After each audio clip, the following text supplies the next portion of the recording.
boa tarde para você, ouvinte, nossa querida. Seja muito bem-vinda aqui em mais um episódio do Mães e Abraços. Nosso podcast maravilhoso que apoia mães na educação dos filhos, no autocuidado e no desenvolvimento pessoal. Olá, meu nome é Kaline Salim, eu sou psicóloga e como você, nós somos mães apaixonadas pela vida e pelas possibilidades que ela traz. Seja muito bem-vinda ao podcast Mães e Abraços. E antes de apresentar a nossa convidada especial de hoje, eu quero falar da nossa patrocinadora oficial, que é a Mamãe Elefante. É um projeto, uma assinatura de fotos mensal, que você encaminha suas fotos todo mês pelo aplicativo de celular WhatsApp e recebe aí pelos correios, no conforto da sua casa, as fotos. Vem também um álbum, vem a caneta para você fazer. Ai, que linda, seu prima! Você é grávida!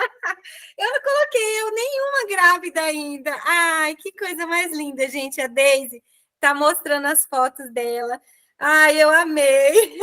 E se você também quer viver essa experiência incrível, né, de ter aí os registros dos momentos que vocês passaram juntos aí em família, entre em contato com a Mamãe Elefante lá no Instagram. E diga que você é ouvinte do podcast Mães e Abraços, que você vai receber 10 fotos adicionais no primeiro mês da assinatura. Então, corre lá e não perca essa oportunidade. E agora, eu quero chamá-la para brilhar no palco do Mães e Abraços, a nossa convidada especial, Patrícia Carvalho. Chega mais, se apresente e compartilhe o seu coração aqui com a gente. Olá, primeiro quero agradecer o convite de vocês. É muito bom compartilhar temas relacionados à maternidade, que eu sou apaixonada. Eu sou mãe da Alicia e da Lavínia, de 14 e 11 anos. Sou educadora parental em disciplina positiva e sou apaixonada por esse tema, porque desde quando eu comecei a aplicar na minha vida, eu percebi mudanças muito significativas e positivas. Não só na minha vida como mãe, mas na das minhas filhas, do meu esposo Rafael e das pessoas com quem a gente convive. Então, é um prazer compartilhar um pouquinho desse tema maravilhoso que é a educação firme e gentil. Patrícia, é uma grande honra te receber aqui no podcast. E eu queria te fazer uma pergunta, porque com essa frase você iniciou o capítulo do livro Educação Consciente, que diz assim: o fato é que nós não sabemos o que fazer com nossos filhos, porque os métodos tradicionais não funcionam mais e nós não aprendemos métodos novos que possam substituí-los. Por que, Patrícia, a educação tradicional que os nossos pais, nossos avós e nós também recebemos já não funciona mais no tempo de hoje, né? E eu queria saber se existe uma educação que seja mais saudável e mais assertiva, mais afetiva. E que educação é essa? Sim, eu acredito que existem outras formas de educar e nós precisamos realmente nos atualizar quanto a isso, porque se a gente voltar para o tempo de nossos avós, não vou nem falar em pais, mas avós, eu acho que vocês também ouviram, né, que vocês são aqui do Nordeste, então já devem ter ouvido falar. Bastava eu olhar para o meu filho que ele já me obedecia, né? Ele já ia fazer o que realmente eu queria. Então, a gente começa a perceber que, antigamente, a educação era muito baseada na questão da obediência. Então, essa obediência podia levar ao quê? Talvez ao medo. Será que era respeito ou será que era medo de alguma coisa? Então, a gente também via muito castigo, muito apanhar, para que realmente os filhos conseguissem, né, obedecer, né, para que os pais realmente tivessem o objetivo que eles queriam. Mas se a gente for observar, o que é que traz o castigo? O que é que traz o medo? Então, se eu falar com a minha filha, Alicia, se você não fizer atividade de casa, você vai ficar sem TV. Então, será que realmente eu vou estar ensinando a ela habilidades de vida ou ela vai fazer alguma coisa porque ela tem medo de perder uma outra coisa? Então, eu acredito numa educação positiva que ensina realmente habilidades de vida, para que a Alicia, nesse caso, ela entenda a necessidade dela fazer as atividades para que no futuro ela colha esses frutos, e não porque ela vai ficar sem TV. Então, eu preciso ser firme com ela, eu preciso ser gentil, e o mais importante, eu preciso ser respeitosa, porque hoje a gente ainda escuta muito falar, eu sou sua mãe, me respeita, eu sou seu pai, me respeita, quem é que está falando com você? Mas eles sabem já que nós somos os pais, então não precisa estar lembrando disso. Então, toda vez que eu coloco isso como se eu fosse superior a ele, eu não estou respeitando. Então, a educação firme e gentil, o fato de eu trazer o equilíbrio e o respeito, quando eu respeito, eu também vou ser respeitada. Então, muitas vezes, quando a gente exige que se obedeça em troca de alguma coisa, a criança muitas vezes vai dizer, eu vou mentir. Então, eu já fiz a lição de casa, vou assistir TV. Então, termina que a gente incentiva totalmente o contrário do que a gente quer. Então, essas habilidades sociais, essas habilidades de vida, elas não vão ser desenvolvidas. Então, a gente vai estar estimulando outras coisas. Muito bom. Patrícia, gente, tem um barulho aqui no fundo, mas é a minha filha, tá bom? Tranquila. Patrícia, a gente sabe que tem 2 estilos parentais, que são os tradicionais e o que a gente mais acessa, porque são os que a gente mais conhece, na verdade, né? Que é o autoritário e o permissivo.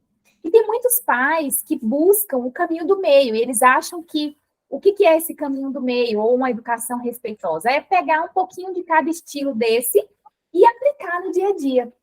Mas a gente sabe que uma educação respeitosa, uma educação participativa, não é cercada ou ela não é nutrida desses elementos do autoritarismo, da permissividade, como você acabou de falar. Você poderia citar, Patrícia, um exemplo do dia a dia que corresponda a esses estilos parentais e, além disso, né, além desses exemplos, o porquê que nós, enquanto mães, e as nossas ouvintes também, elas deveriam buscar recursos para desenvolver uma educação participativa? Então, com relação a essa questão do autorismo, né, e a permissividade, antigamente a gente observava muito mais o autoritarismo presente, né? Hoje a gente vê mais a permissividade, porque é muito mais cômodo para uma mãe, para um pai, deixar o filho fazer o que quiser, porque agora não dá trabalho. Agora não dá trabalho. Então, esse caminho do meio que muito se fala, vou pegar um pouquinho daqui e um pouquinho dali. É complexo porque eu vou deixar o meu filho confuso. Então, qual é o perfil do meu pai? Qual é o perfil da minha mãe? O que realmente eu devo fazer? É certo quando ele grita comigo? Ou é certo quando ele deixa eu fazer tudo? Então, o autoritarismo do muito mandado, gritado, colocado de castigo, quem manda aqui sou eu. Então, esse exemplo que eu falei da atividade, se você não fizer isso, você vai ficar sem TV. Ou então, você vai ficar de castigo. Então, a permissividade, hoje, ela está sendo muito mais perigosa do que o próprio autoritarismo. Porque o fato de eu deixar meu filho fazer o que ele quer, por exemplo, eu quero assistir TV. Tá, então a gente já sabe que o uso de tela, ele é prejudicial ao cérebro da criança e adolescente. Então, aqui em casa a gente tem um limite de tela. Então, digamos que lá vem, eu quero assistir TV, tá, certo, 1 hora de TV. Aí, mãe, mas está terminando o filme, só falta 1 hora. E aí você vai dizer, tá bom, dessa vez tudo bem. E aí amanhã ela me pediu de novo, tudo bem. Então, se eu vou permitindo, se eu vou contrariando as minhas próprias regras, a minha filha vai fazer o quê? Ela vai saber qual é o que é que ela deve seguir. Então, minha mãe falou, mas ela mesmo quebrou a regra, então tá tudo bem. Então eu posso tudo. E ela pode levar esse próprio comportamento para a escola, para casa de coleguinhas, para casa de familiares e para a vida. Então, ela vai sair da minha casa, da minha educação, imaginando que ela pode fazer tudo, o que não é verdade, está bem longe de ser verdade. Então, esse caminho do meio, um pouquinho daqui, um pouquinho dali, ele não vai funcionar, porque eu vou trazer ainda mais confusão para a vida da minha filha. Então, se a gente fosse se colocar no lugar de uma criança, por exemplo, com relação ao autoritarismo, E aí, normalmente, quando um pai vai brigar com uma criança, aí já vem logo aquele dedo, né? Ah, se você fizer isso, aquilo, aquilo, aquilo, ele vai apontando. Então, se a gente se colocar um pouquinho no lugar do nosso filho, imagine que a gente está aqui quietinho e vem o pai e coloca o dedo no nosso rosto assim, e vai falando, ah, porque você é irresponsável, porque você não fez atividade, porque você não vai sair para brincar, porque você não vai assistir TV. Como é que eu me sinto quando a pessoa que eu mais admiro, que eu mais confio, fala dessa forma comigo? Será que eu posso realmente confiar? Ah, mas meu pai falou que eu não vou sair, que eu vou ficar de castigo, tá? Então eu vou lá para o castigo. E no castigo, o que é que eu penso? Eu sou uma pessoa má, ninguém gosta de mim, eu não faço nada que preste. Então, o que é que a gente leva para a mente do nosso filho quando a gente é autoritário? Quais são os pensamentos? E da mesma forma, a permissividade quando eu deixo fazer tudo. Ah, hoje a sobremesa só final de semana. Tá, mas só hoje um brigadeiro? Tá bom. Amanhã, não, mas só hoje um biscoito? Ah, um sorvete. Então, se eu não tenho regras, se eu coloco regras e eu não cumpro as regras, eu estou mostrando ao meu filho que está tudo bem, que ele pode quebrar as regras. Então, a permissividade traz também esse lado negativo. As pessoas, elas confundem muito, eu já percebi. É porque essa ideia, né, da educação respeitosa, de fazer escolhas conscientes, de respeitar a criança, hoje, a gente, graças às redes sociais, né, à internet, hoje muitas pessoas estão tendo acesso a esse conteúdo, né, que antes eram mais, assim, para as pessoas que estavam, né, na faculdade. Eu lembro que eu tive o primeiro contato com a educação positiva foi na faculdade, há 10 anos atrás, lendo, né, Françoise Doutor, Winnicott, mas, assim, era ainda muito restrito, né? E hoje não, hoje todos nós temos acesso e temos acesso com uma linguagem muito simples, muito didática, né? Que lá na faculdade era muito complexo para a gente entender esses autores, né? Mas hoje não, hoje está aí o livro da Patrícia, Educação Consciente, né? Que eu indico, recomendo. No final ela vai falar um pouquinho sobre ele, como você vai adquirir.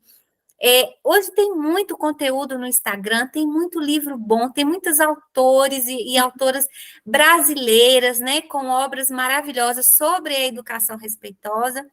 Então, que bom, né, que todos estão tendo acesso, né, não digo todos, né, mas uma parte da população está tendo acesso a esses conteúdos, mas gera uma confusão muito grande, porque acha que a educação respeitosa, né, olha, eu não bato, né? Eu não grito com meu filho, né? Então tá tudo bem, estou sendo respeitosa. Mas como a Patrícia falou, quando você não constrói limites, né? Quando na sua casa não tem a previsibilidade, né? Com as regras, com a rotina que traz segurança para a criança, você está desrespeitando a criança. Quando você é permissiva e deixa a criança fazer o que ela quer, né? Você está sendo desrespeitosa com a criança. Então, Patrícia, hoje há uma confusão muito grande em relação aos limites, aos limites empáticos. A Jenny Nelson traz o conceito, né, de educação firme e gentil. No início, eu até imaginava que esse firme seria ser firme com a criança, no sentido assim, de falar grosso, sabe? E de olhar para a criança com raiva e falar assim: não, você não vai fazer isso. Eu achava que era assim, mas com o tempo, estudando, né, sobre a disciplina positiva, eu entendi que o firme que a Jenny Nelson está trazendo é a constância, sabe? É você ser firme com você mesma e sustentar o limite, né, que foi colocado.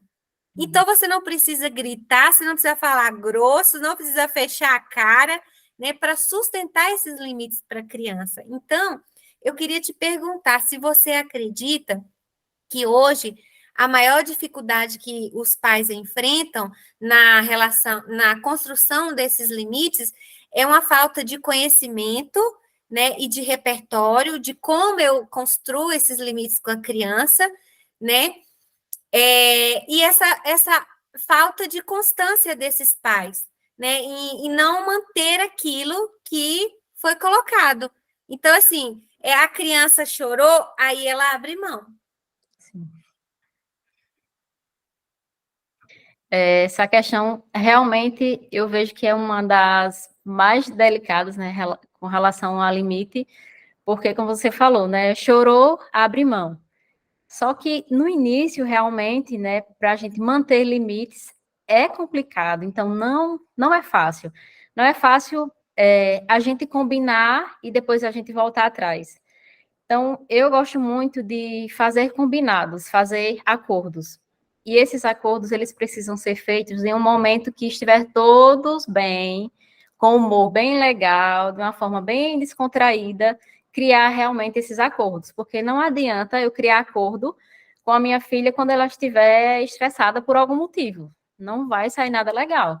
Então, por exemplo, se a gente quer combinar o tempo de tela, qual o último horário que vai poder assistir TV, então, quando a gente estiver bem conversando, vem cá, vamos conversar com relação à TV, o que é que vocês acham de até 7 horas no máximo desligar a TV?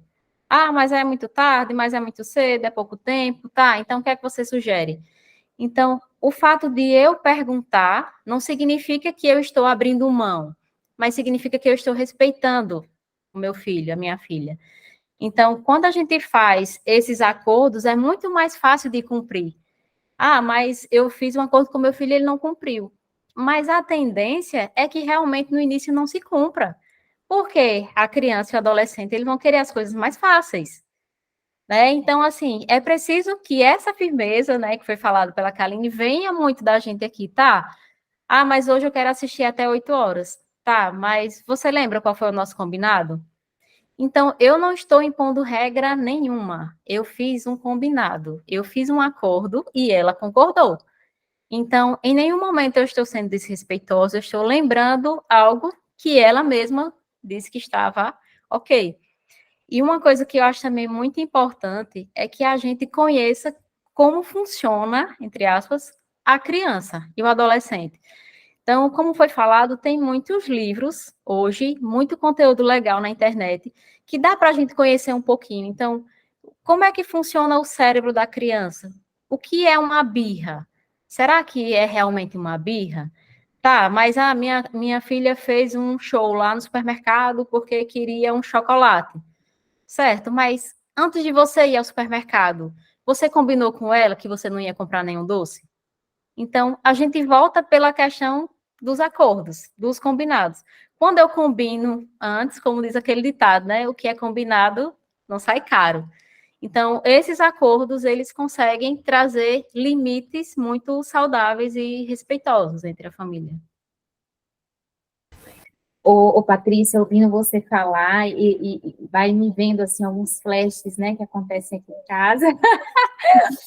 E a gente sabe que aplicar tudo isso que a gente está falando aqui é muito complexo. Uhum. Por mais que a gente se nutra de novos conhecimentos, passa, né, pela nossa carne, passa pelas nossas emoções aplicar tudo isso. Então, em outras palavras, o que eu estou querendo dizer é que, além de estudar, além de acessar esses novos estudos, essas novas pesquisas que falam sobre desenvolvimento humano, sobre como que o cérebro da criança funciona, do adolescente, enfim, a gente precisa se desenvolver. Sim. A gente precisa se conhecer, perceber as nossas emoções e como a gente lida com elas, porque no momento desse que a gente fez um combinado, e especialmente no começo, como você mencionou, que a criança ou o adolescente vai querer voltar a fazer o que era comum, às vezes não é pacífico assim, a conversa não é tão, né, paz e amor. Tem choro, tem muitos elementos aí que tiram a gente do sério, que são gatilhos para a gente agir com agressividade, para a gente gritar. E aí, Patrícia, eu queria muito te ouvir, se você puder compartilhar um pouquinho da tua própria experiência do seu esposo nesse sentido. Como é que foi para vocês? Você é uma mãe que é mais experiente do que eu e Kaline, porque você tem 2 filhas adolescentes, né? A Lavínia é mais nova. Eu tenho um de 7 e tenho a Ana de 1. Então, assim, eu sei que muitas águas você já atravessou, que a gente ainda não atravessou. E como é que foi essa experiência desse autodesenvolvimento, desse autoconhecimento aí na tua casa? O que foi mais desafiador para vocês no meio de toda essa reinvenção familiar? Eu acredito que o mais desafiador foi eu aceitar que existiam formas diferentes e melhores. Por quê? Por que é que eu fui buscar a disciplina positiva? Porque tinha momentos que eu perdia realmente a calma, a paciência em casa. Então, a gente se estressa, a gente grita. Então, eu fui uma vez no Google, literalmente coloquei assim, como educar filhos. E aí saí buscando alguns cursos e vi cursos de disciplina positiva. E aí comecei fazendo um curso, depois fazer certificação, lendo vários livros, enfim. E um dos maiores desafios é aplicar primeiro em casa, né? Porque aí eu tenho que passar para o esposo como é que funciona. Então, se ele não teve a mesma experiência, então, e os valores e a criação dele foi bem diferente, eu preciso mostrar que realmente funciona para que ele realmente compre a minha ideia. Além de comprar a ideia, ele precisa praticar junto comigo. Então, nem sempre vai ser fácil, porque eu vivo isso diariamente. E ele vive mais através do meu conhecimento. Então, é um desafio. As meninas também. É desafio porque aí começa a mudança e de repente olha assim, o que foi que aconteceu com a minha mãe, né? Cadê aquela que gritou? Cadê aquela que se estressou? Então, hoje eu até fico brincando, né? Principalmente com a minha filha mais velha, Alicia, que ela diz assim, mãe, eu não sei como a senhora tem tanta paciência. Então, eu percebo que eu estou evoluindo, né, quando eu escuto algo, principalmente delas, porque pela faixa etária, né, a gente sabe que tem muitas dificuldades na adolescência, pré-adolescência, e aí, assim, são muitos picos. Então, hoje está tudo bem, mas daqui a 5 minutos, enfim, aconteceu alguma coisa e acabou tudo. Então, essa firmeza de se manter realmente, como o Kalin falou, é muito importante para seguir, né? Então, assim, eu acredito realmente que funciona porque eu vi a diferença na vida da minha família e na minha vida também. Então, hoje eu sou uma pessoa muito mais tranquila porque eu não me estresso com a maioria das situações. Então, se tiver uma confusão, assim, eita, brigou ali, brigou aqui, eu vou sentar, tá, me conta o que aconteceu. Ah, faz a zoada todinha, certo? Uma de cada vez. Então, a calma, ela precisa vir de nós. Isso é uma atividade que precisa ser exercitada diariamente. Por mais que você pense em gritar e você volta lá, não funciona, não funciona.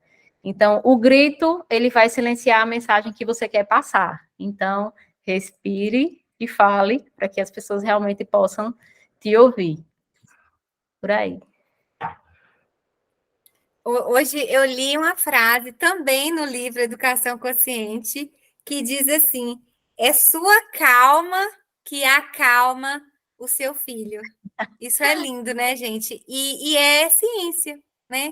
Porque o livro O Cérebro da Criança fala sobre isso, né? Que na hora da birra, né, a parte de cima do cérebro, o lobo pré-frontal responsável pelo raciocínio, pela tomada de decisão, pela lógica, ele é sequestrado, né, pela amígdala, que é um alarme de proteção, né, que bloqueia essa parte pensante do cérebro, e a criança, ela reage ali, ela é dominada, né, pelo cortisol, o hormônio do estresse, e ela reage com o seu cérebro de baixo, o seu cérebro inferior, que é o cérebro reptiliano, né, ela reage ali com luta, né, e fuga. Então, aí para a gente poder desbloquear essa trava, né, que a amígdala acionou, a gente precisa se manter calma para acalmar a criança, apertar esse botão aí da amígdala para ela liberar o acesso, né, do cérebro pensante e a criança se regular e se acalmar. Então, o conhecimento, gente, ele liberta. né? A gente precisa ter um conhecimento mínimo sobre desenvolvimento infantil, as fases, como a Patrícia falou, as fases em que meu filho está, né? Então, se ele está na pré-adolescência, deixa eu pesquisar como é que esse negócio funciona. Né? Deixa eu lembrar de como foi a pré-adolescência para mim, como que eu reagia, o que, que eu esperava, né, dos meus pais, né? Como eu funcionava. E a gente tem que buscar esse conhecimento, né? Sobre o funcionamento desse cérebro da criança. E aí, quando a gente tem esse conhecimento, naturalmente vai ampliando o nosso olhar, a nossa consciência, e a gente vai enxergando a criança com mais amor, né? Com mais empatia.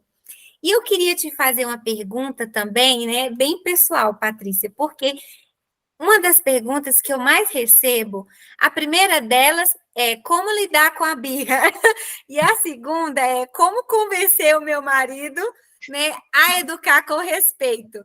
E aí eu queria que você falasse um pouquinho da sua experiência, como foi para você esse momento, né? Se foi rápido, se foi fácil, como que foi esse momento de tentar fazer o seu marido comprar essa ideia, convencer ele sobre esse tipo de educação, né?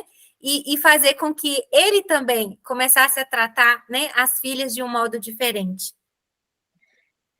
Primeiro, essa questão da birra, né? Porque o que é a birra? Na verdade, a gente sabe que existe uma crença por trás desse comportamento. Existe muita coisa por trás dessa birra. Então, uma criança que ela chega no supermercado, no shopping, que ela chora para pegar um brinquedo, alguma coisa, ou do nada ela se zanga, ela começa a chorar, ela se irrita, existe muita coisa por trás. Pode ter falta de sono, pode ter um excesso de telas, em algum momento eu não a respeitei, eu gritei com ela. Então, enfim, tem vários motivos. Até na disciplina positiva tem até uma ferramenta que fala crenças por trás do comportamento. Então, quais são as crenças por trás desse comportamento? Eu gosto de falar que a criança ela não faz birra, ela se expressa. E a forma que ela consegue se expressar é gritando, batendo as pernas, derrubando alguma coisa, enfim, batendo a porta.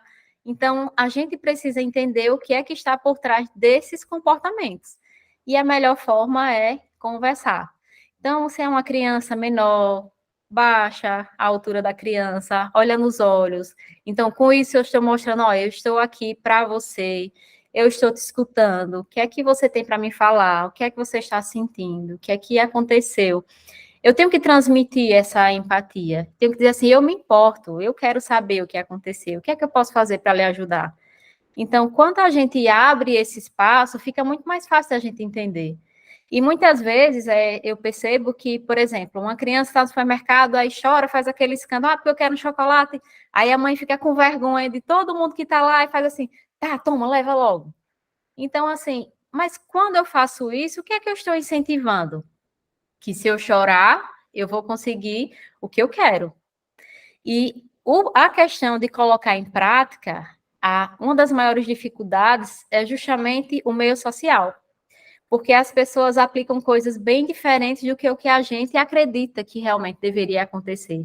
Então, nesse momento do choro lá do supermercado, se a gente estiver realmente firme nisso, tá, hoje eu não vou levar o chocolate, aquela chora, tá, eu vou colocar aqui o chocolate, eu vou entregar as coisas, eu vou com você para casa, e depois eu volto e vou fazer as compras. Então, eu preciso manter o controle e seguir realmente as regras que eu coloquei. Porque se uma criança ela faz essa birra aí que é falado e eu vou ceder, então eu vou estar estimulando essas crianças realmente a se comportar mal e eu vou fazer tudo que ela quer. E eu acredito que não é isso, pelo menos que a maioria dos pais estejam realmente propondo, né? E com relação à prática, ao esposo comprar a ideia, eu digo que são degraus que a gente vai subindo, porque hoje ainda tem momentos, claro, que em algumas situações ele vai se estressar e eu vou manter a calma para que a gente possa conversar. Ah, aconteceu isso. Não, mas a gente precisa fazer isso, precisa fazer isso. Eu não acredito que essa é a forma que a gente vai resolver. Então, é um passinho de cada vez. Então, assim, eu digo que a gente vai buscando muito o equilíbrio, porque enquanto ele vai numa firmeza maior, aí eu vou, não, peraí, que a gente precisa conversar. E no início eu vejo que foi realmente mais complicado, porque primeiro eu precisava me acostumar. Então foi como se dissesse assim, a Patrícia mãe aqui, depois de 1, 2 semanas, mudou completamente. O que foi que aconteceu? E aí, novas formas de fazer. Então, se minha filha ia fazer uma birra, e aí eu me segurava, me segurava, me segurava, por dentro, né? Só a gente sabe o que é que a gente está sentindo. Eu não vou conseguir. Mas eu dou até um exemplo que é como se a gente fosse para uma academia. Então, eu não sei vocês, mas eu não sou muito fã de fazer academia, mas vou, mais vou. Eu sei que eu preciso, eu vou. Então, no primeiro dia a gente vai, no outro dia a gente está toda dolorida, no terceiro dia já melhora, com 15 dias a gente já não está sentindo tanto. Então, vai ficando automático. Então, a prática da disciplina positiva, da educação positiva, ela vai ficando assim muito fluida, porque a gente vai realmente incorporando aquilo ali e vai vivendo. E aí, com relação às outras pessoas, né, eu costumo até falar nos workshops de disciplina positiva, eu coloco até uma musiquinha que diz assim: se o povo falar, nem ligue, deixa o povo falar. Vocês são aqui do Nordeste, vocês devem ter ouvido. Porque os olhares que a gente observa em algumas situações públicas é bem complicado, porque as pessoas parece que esperam que a gente grite com as crianças, que a gente coloque de castigo, que a gente puxe pelo braço, e não é assim que a gente faz. Então, aconteceu a situação, tá, eu vou falar baixinho, olha, em casa a gente vai conversar melhor. Ah, não, não, não, tá, então a gente vai sair agora e a gente vai conversar. Então, não tem espetáculo e a gente não precisa fazer isso. A gente vai reagir e vai agir da maneira que a gente acredita. Então, se as pessoas estiverem esperando algo diferente, infelizmente a gente vai ter que decepcionar, mas a gente precisa seguir realmente o nosso propósito, né, na educação firme e gentil, respeitosa. Tem uma outra música que fala assim também, né? O povo fala mesmo. Então, o povo vai falar de qualquer jeito, o povo vai falar. Exato. O que a gente precisa fazer é assumir esse compromisso. O que eu quero para a minha família? O que eu quero para a minha casa? Que tipo de educação eu quero desenvolver e construir? Né? E aí, como a gente tem falado aqui, é um caminho de educação para os nossos filhos, mas que passa pela nossa própria transformação, pelas mudanças na nossa própria vida. Paty, e em relação aos limites, vamos voltar um pouquinho nesse tema, como construir esses limites de maneira respeitosa? A gente sabe que em termos de gente, de pessoa, é muito difícil falar de fórmula, né? Mas, assim, se a gente fosse pensar de uma maneira didática, que nos ajudasse a colocar em prática, especialmente aquelas mães que estão no começo dessa caminhada, ou que estão muito desanimadas, cansadas, que mensagem, né, você poderia deixar para elas, ou que orientação para elas nesse sentido? Como construir limites respeitosos, saudáveis? Eu acredito que o primeiro ponto, como foi falado, né, a questão do autoconhecimento vai nos ajudar muito também. Porque muitas vezes o nosso comportamento é reflexo da nossa história de vida, né, da nossa infância. Então, coisas que não foram resolvidas ainda estão lá inconscientemente e terminam afetando a educação que a gente passa para os nossos filhos. Então, eu acredito que o autoconhecimento é um dos pontos principais. Então, terapia, né, para que a gente consiga realmente identificar quais são esses pontos, esses gatilhos, enfim, o que é que a gente traz da nossa história, dos nossos familiares, das nossas crenças, né, que hoje influencia a nossa educação. A leitura, a buscar nas redes sociais realmente conteúdos que sejam muito positivos para a gente, né? Tem muitas educadoras parentais, muitos psicólogos que tratam justamente desses temas, e eu acredito que um passinho de cada vez a gente vai conseguir. Então, assim, fácil a gente sabe que não é, porque é como se a gente estivesse nadando contra a maré. Então, talvez seja uma minoria, né, que esteja buscando realmente aplicar, porque é doloroso, não é fácil. Você vai começar e vai perceber que vai ser complexo, mas jamais desistir, porque depois da tempestade, com certeza vem o sol, vem a calmaria, né?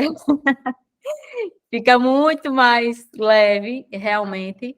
Mas, como eu falei da academia, depois vai ficando automático. Então, os ganhos que a gente traz, não só para a nossa vida, como mães, como pais, eles são gigantescos. E para os nossos filhos, as habilidades de vida, as habilidades sociais que a gente consegue desenvolver através dessa educação respeitosa é incrível, incrível. Então, hoje eu já percebo o reflexo que isso traz para a vida das minhas filhas. Então, em algumas situações, a gente conversando, eu escuto o que elas falam de alguns coleguinhas da escola, como é que eles falam com o porteiro, como é que eles falam com o professor, o que é que eles falam dos pais, enfim. Então, o comportamento de algumas crianças é bem diferente do que a gente realmente coloca aqui em casa. E não existe certo, não existe errado. Cada um tem a sua forma de educar e vai seguindo o que acredita que está correto. Nós escolhemos esse caminho da educação positiva. Nós acreditamos que o respeito, ele deve vir em primeiro lugar. E quando a gente planta essas sementezinhas, eu tenho certeza que os frutos a gente já começa a colher ainda na infância, ainda na adolescência, e inclusive para nós também, né? É muito nítido isso. Então, é uma tranquilidade para a família. Então, eu sei que muitos falam assim: ah, criar filho dá trabalho, ah, adolescente, aí cheque dá trabalho. E realmente a gente sabe que exige um trabalho, mas é muito mais prazeroso do que trabalhoso, no meu ponto de vista. Porque, claro que vão existir as dificuldades, mas os prazeres que a gente tem com as nossas filhas é imensurável. Então, nem tudo é fácil, né? E se tudo fosse fácil, não teria graça. Tem uma frase que eu gosto que diz assim: se você não quer ter trabalho, então não tenha filhos. E tem uma outra que eu adoro frases, eu guardo. Educar dá trabalho. Não educar dá mais trabalho ainda. Porque trabalho você vai ter. E aí você vai ter que escolher. Você quer ter trabalho agora, no início, né? Investindo na educação do seu filho, né? Na base, no alicerce, né, da vida que é a infância. Ou você quer ter trabalho amanhã, quando seu filho for adolescente ou adulto. Aí você escolhe. E quando você fala sobre que a gente tem que. A gente é envolvido nesse processo, né? Por isso que o autoconhecimento é muito importante, porque a gente dá aquilo que a gente recebeu. Uhum.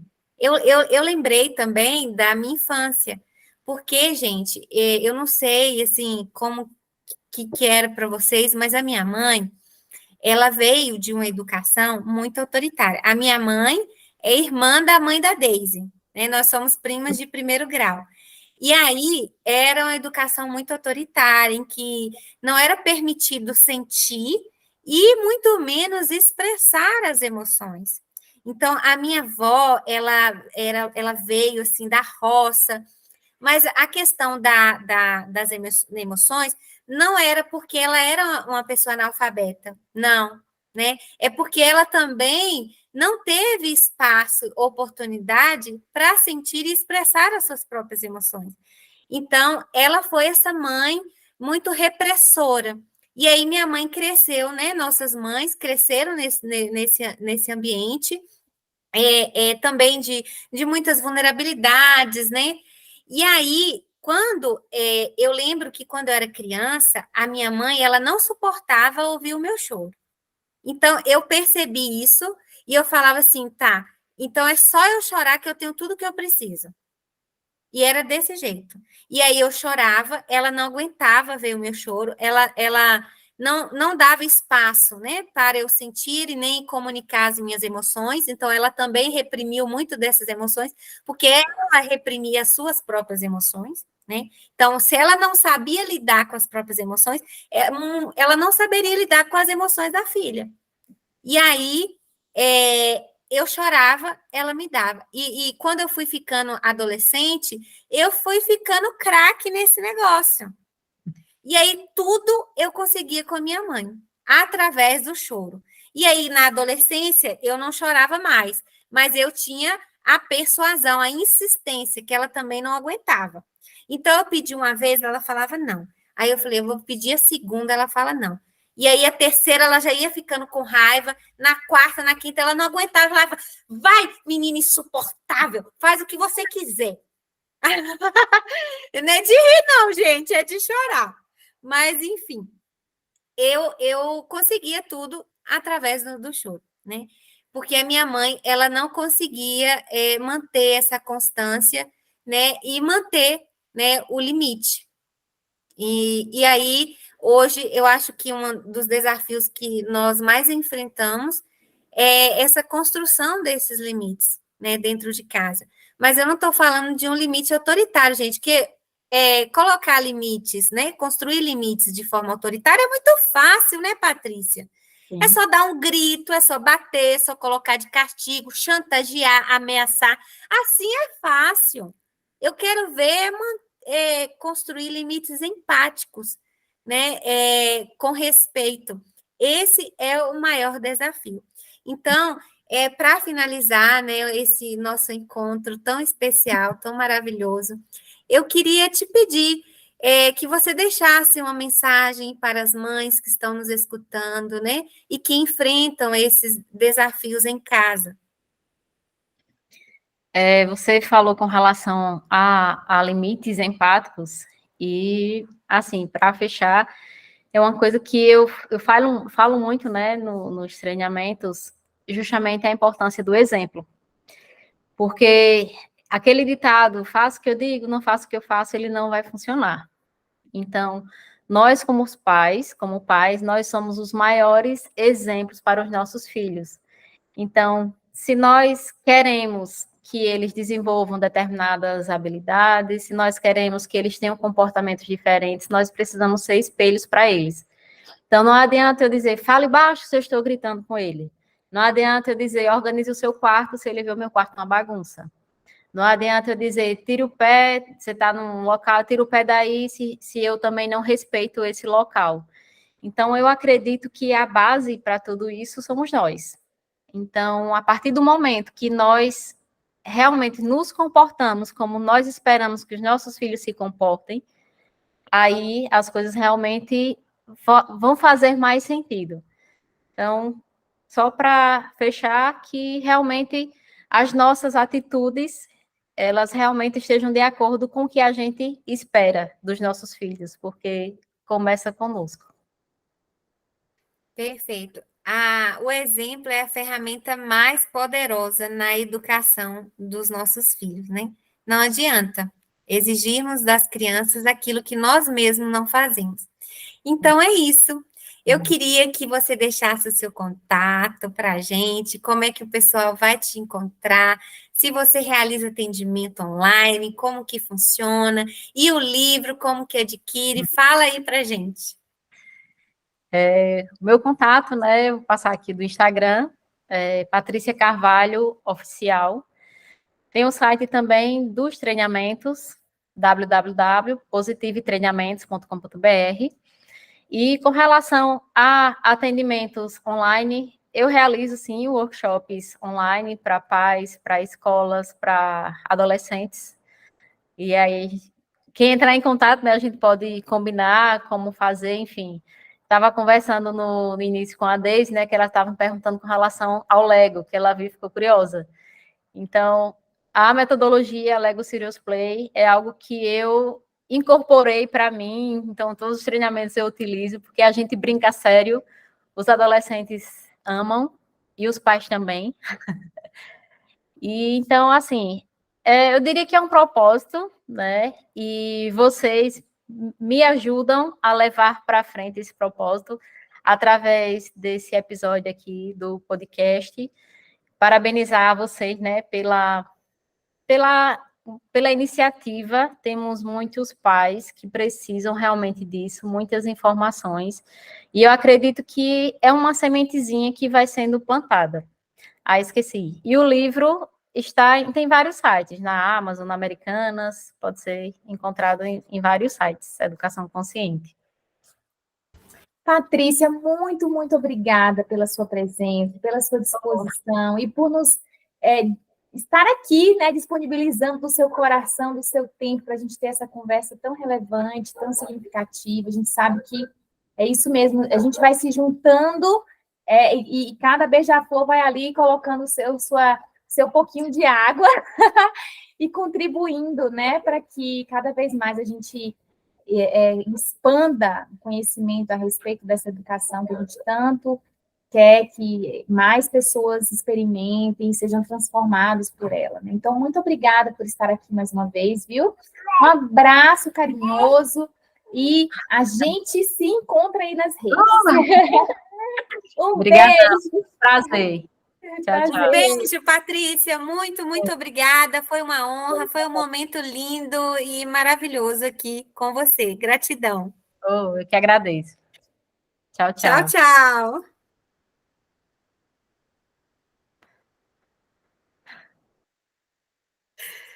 Ai, prima, eu não consigo, prima.